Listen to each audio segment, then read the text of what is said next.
Hello. Once one of the king went on a rath and something the horse carrier.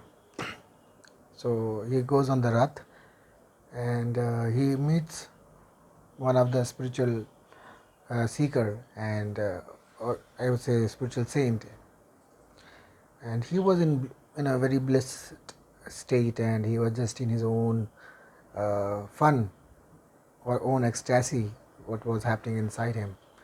So king said, king was just saw him and thought that I have so much of money and I have so much of enjoyment, comforts and everything I have, but still I am asking for more. This person has nothing, and why his face is glowing so much, why he is radiating so much of energy, and how he feels blissed out. So he stops his wrath, and then he says to that saint that I am so and so. Can you tell me the secret of your being blissed out? So the saint said, even you can be blissed out. He said, I am not ever seen or experienced such bliss which you are talking about. So he says, okay, you have come on this rath. Okay, so remove the wheel. So the soldiers and they just remove the wheels. So he says, is this rath? King says no. Then they remove the cart behind the carrier. He says, is this the rath? He says no. Then he says, remove the nail in front. Is this the rath? No. Everything was removed one by one. And king kept on saying that this is not the rath. And when everything was removed, even the horses were left loose, he said, where is the rath which you came from? So king said, it is dissolved. So he said, dissolved in what? So king was speechless, and then he said, I am not understanding. Rath is actually a components of different things. It is not one particular aspect which we will call as rath. It is a combination of all the materials and instruments which makes a rath. So the saint said, similarly, you are a personality which you are calling yourself as king, with number of attributes and the comforts and your family given name, and that's why you are creating your individuality, saying that I am the king of this province. Well, but that's not you. Same like Rath, you are combination of many aspects of life: emotions, mind, body, hereditary, father, parents, ancestors, surroundings, society. So you are a combination of all of this, and then you call yourself as a king, or you have a name, and then you think that that individual, which is a combination of everything, is the Rath. But Rath doesn't exist. But Rath, I mean to say, Rath can be made existential only if it is rightly understood as an experience, as a combination. So he says, as you are identified with your body, mind, soul, society, responsibility, name, caste, creed, culture, you are mixed up, you are messed up, and that's why you are not blissed out. Close your eyes, and the one who sees himself, or one who sees the attributes which are being called as XYZ is body, mind, like he is able to see the body, the mind is somewhere else, and you are here watching all the mind and the body. So you know all this play is happening around you, but that is not you. That is your play around you. So if you remove all the play, what remains is you.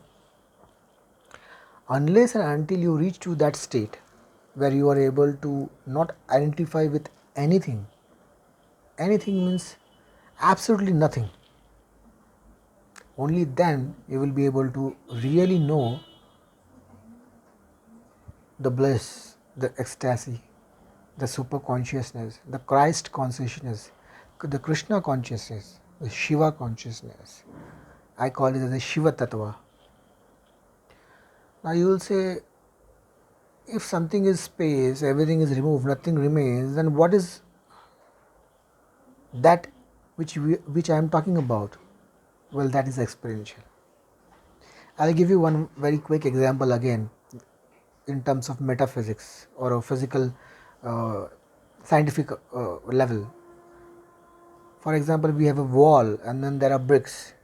Every day if you remove one brick and put another brick there and you keep on doing it, the wall will never fall, but every time the new bricks will take the place and the old bricks will go out. Similar way, in our body there are cells. We are made of cells, bacteria and many other things. So every day these bacteria are replaced, these cells are replaced. In fact, I don't know the exact time, I think it is around 3 to 4 months that your entire organ which was having cells 6 months back or something doesn't exist. Absolutely new cells and new bacteria and new everything forms that organ. Such is the beauty of this body.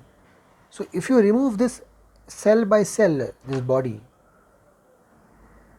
you will not, nobody is going to find you as a person inside you. They will say everything we have removed, but we have not. Like for example, if I say, okay, where is Karan? Okay, is this Karan? No. Is this Karan? No. No. No. No. No.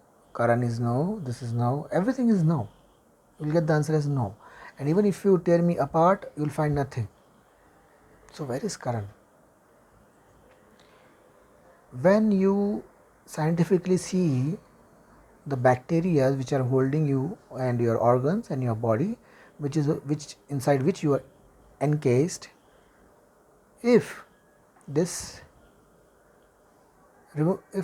you remove all this, there's always a space between two molecules, proton, neutron, electron, boson, and there is a space between each molecule. That space is nothingness, and that nothingness is Shiva. Shiva Tattva. To have a bodh, knowledge about this Shiva Tattva can give you a taste of bliss and ecstasy. Just knowledge about it, honestly having a knowledge about it. And to be into that space is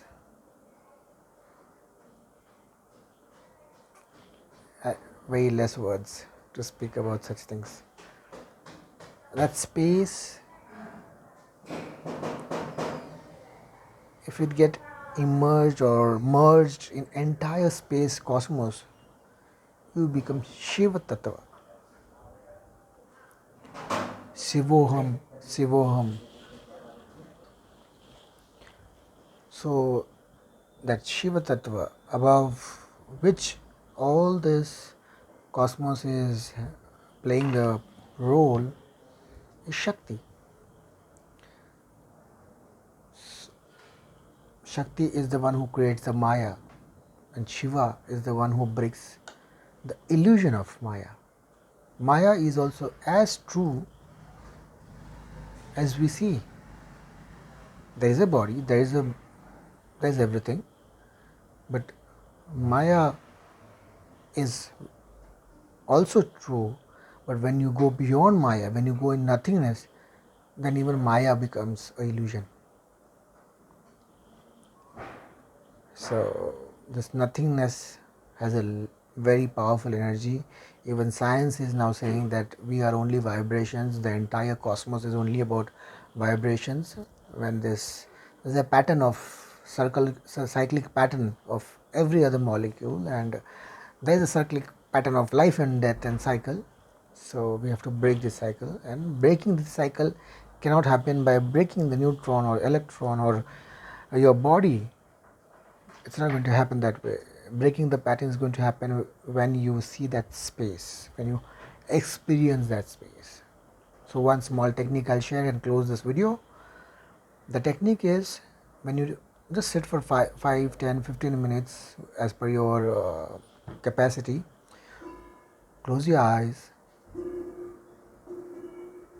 inhale, there's a pause,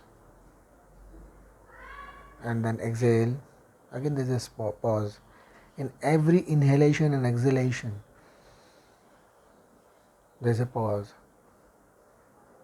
Just observe that pause. That pause, inhalation is life, the pause is you, and exhalation is death.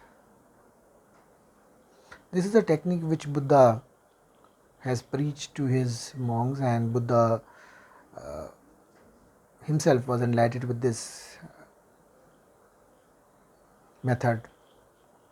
One of the 112 ways of Tantra, Vijnana Bhairav Tantra. So today is Buddha Pournima. Let all of us come together and try to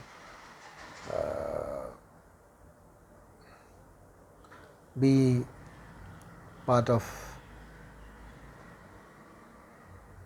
experiential journey which Buddha had. Spend some time meditating, just watching your breath. More than watching your breath, watching and observing and clearly looking at the space between the breaths, pauses between the breaths. Wish you all a great Buddha Pournima, the day of enlightenment of Buddha, and hope this the full moon has been a very prominent or mostly seen uh, the day of enlightenment of many saints. I hope our culture, our country produces many more such saints, and I wish you all the best, and please take care of yourself. Thank you for listening.